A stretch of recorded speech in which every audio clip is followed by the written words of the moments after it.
All right, welcome back to the Canadian Gun Vault Behind the Vault Door. My name is Mark Morelli. I'll be your podcast host for this episode. Really looking forward to bringing you guys some special guests coming up very shortly. Really looking forward to talking to Brian. I know you guys are ready for a good old-fashioned political rant. I think that Brian's got it coming in a big way. I haven't talked to him for a while, so I can only imagine how he's been stewing over all the things that I've been seeing that certainly don't make any sense at the parliamentary level. We got Justin Trudeau now. I think that they're calling for some kind of special meeting regarding his having to give evidence. This should be interesting. I wonder how this thing's going to play out. I mean, it took us 2 years, I think, to get an answer from the Ethics Commission about something that seemed to be clearly wrong, and not a lot of straight answers. So I'm really wondering how this is all going to kind of spit out. It should be an interesting one. Politically, that's been going on. Looking at what we've got going on with the Canadian Gun Vault. Let's see. Definitely looking forward to working some special events with the good people over at Urban Tactical. We ran that Racing for Slips over there, which was really fantastic. It was New Year's Eve when we did it, and really didn't expect that many people to show up. But I mean, there was a great turnout. A lot of players showed up. Some faces I had never seen in person before, and that was exciting. And to spend a little time with these people on the firing line was fun. I really wish I could get around to everybody, and spend a little quality time with everybody like I'd like to. But it's really difficult to kind of maintain safety and to socialize at the same time. I really like the idea of everybody, managing themselves, but it's probably going to grow to the point where we're going to need some help very shortly. So I can't think of a much better place to start than Urban Tactical out in Brantford. They got some quality personnel up there. They got the definitely the facilities. Really looking forward to working with them in concert with them to bring you guys some really great special events. I'm really looking forward to having some fun out there on the line, and definitely showcasing some of the different things that you can experience. I would encourage you to tell a friend, bring somebody with you that's wanting to, perhaps be introduced to firearms. Love, right, to entertain some folks out there and to show them a good time. So that being said, I don't think it's going to stop there. I really like the idea of working with the various ranges all over Southern Ontario, and spending some time gathering the people together there. I think we've gotten away from it in the last few decades, but once upon a time there were like clubs, and like, I mean, there still are, but I mean, you really don't hear much about them, and you wouldn't know that perhaps there's a day completely filled with infields at one range, or maybe there'll be vintage handguns at another.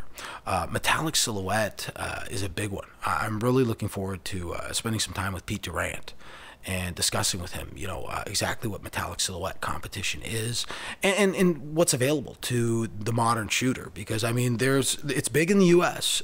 Here in Canada, it's been one of those little hidden secrets.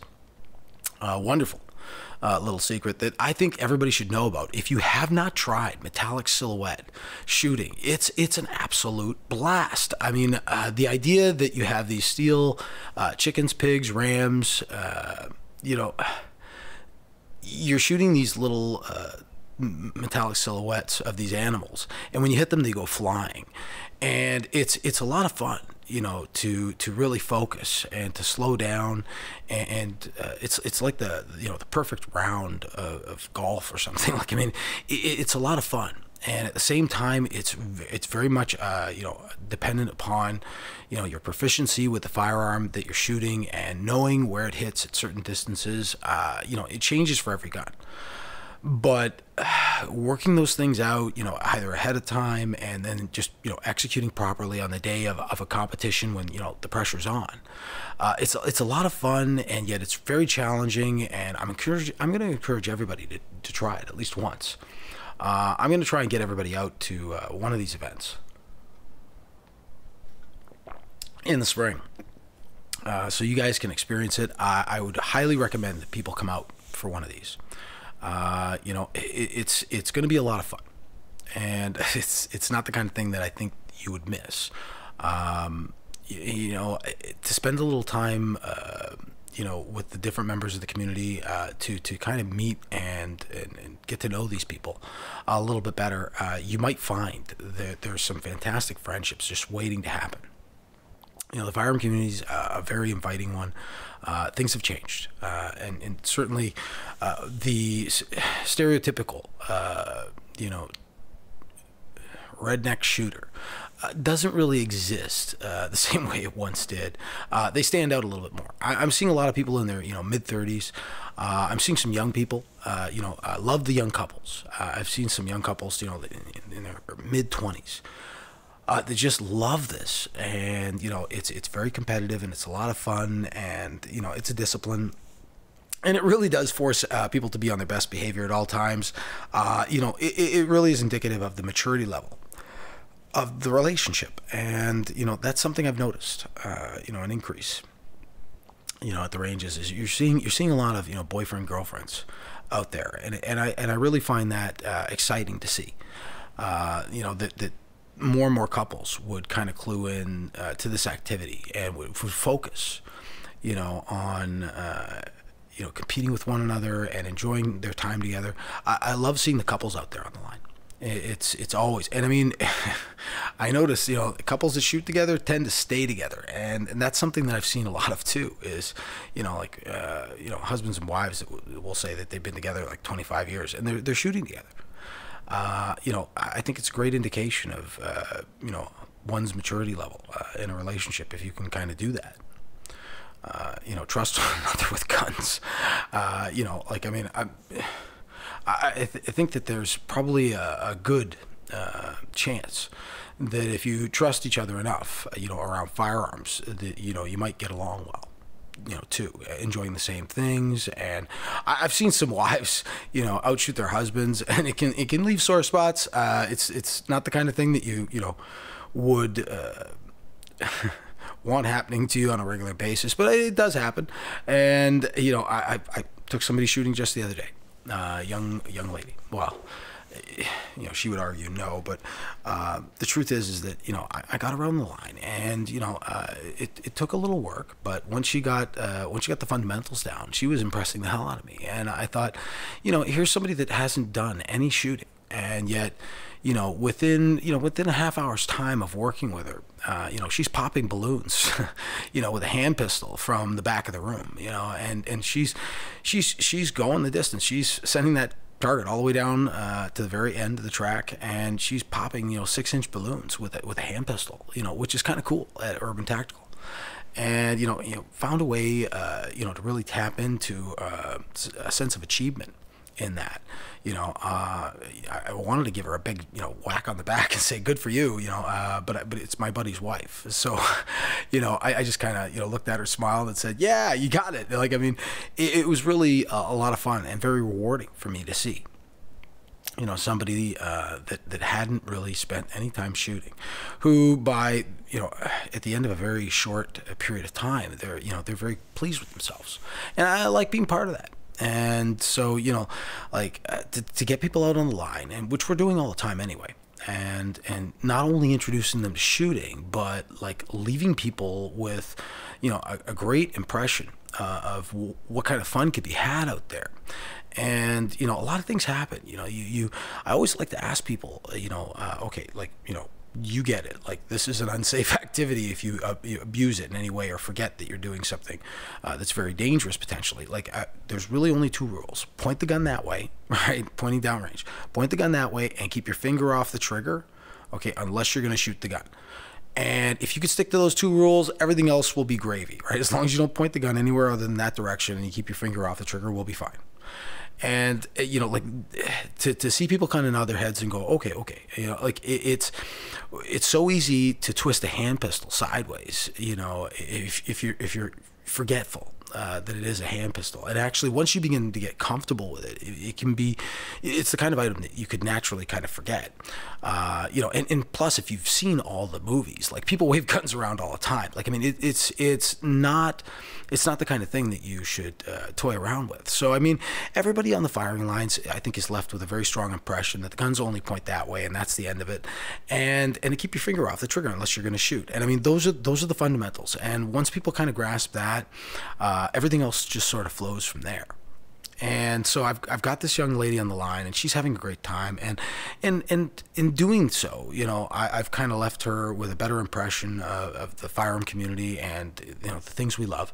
And hopefully, she likes it enough that she wants to come back. Now, I find out from a very credible source that the only thing that she could say on the way home was how she, really enjoyed, shooting hand pistol. And she really liked hand pistol. And so, of course, in a very short period of time, it comes to light that she's not really liking the idea, though, of a 22. She's more interested in a 9mm. And to hear that just made my heart sing, because I knew that we had her. We brought another one into the fold. There's another gun buyer, in there.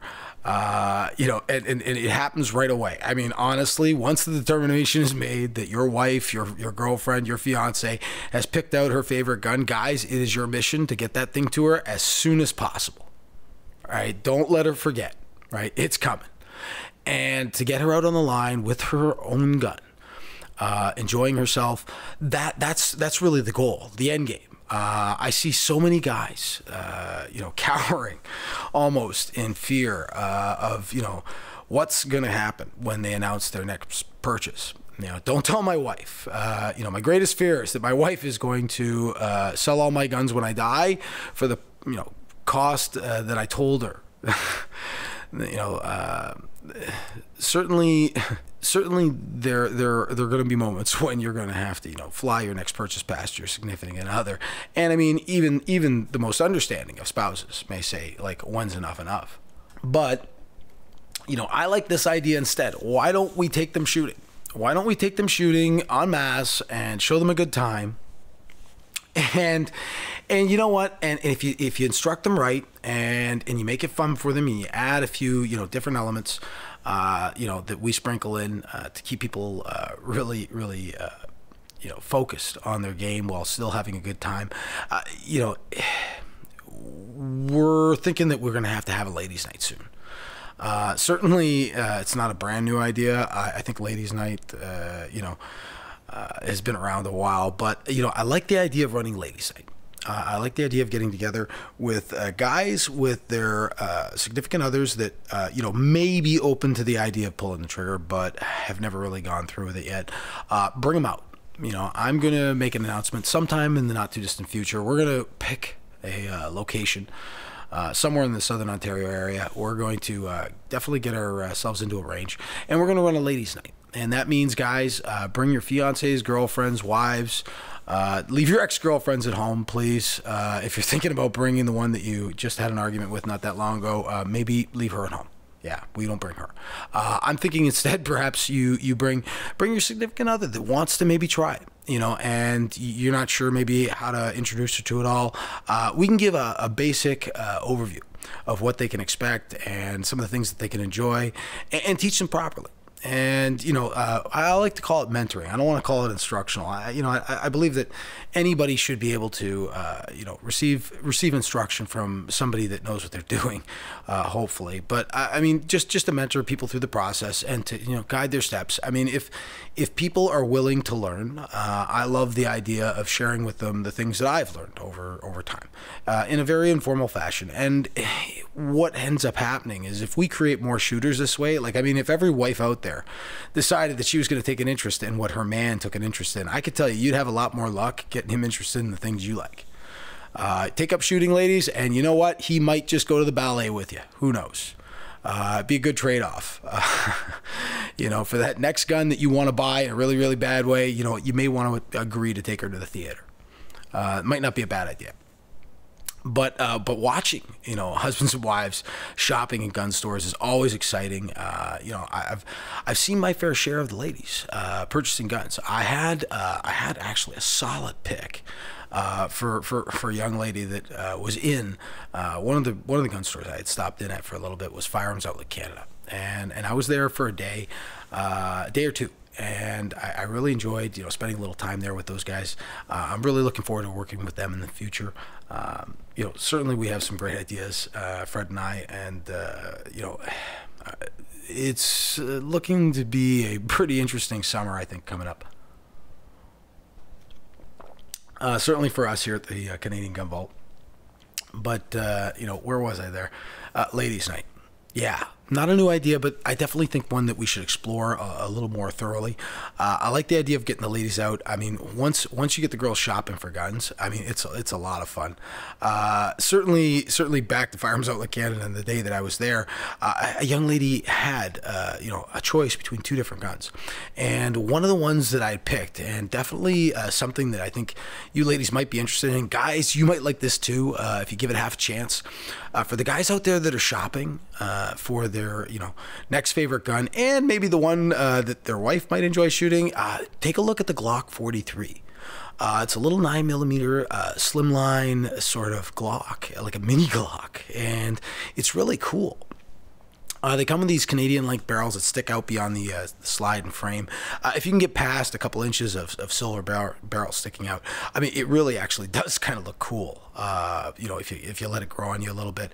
But this gun is so slim and so small, and if it runs at all like it's 9mm, but if it runs at all like any other Glocks, thing's gonna run like a top and will probably take a beating.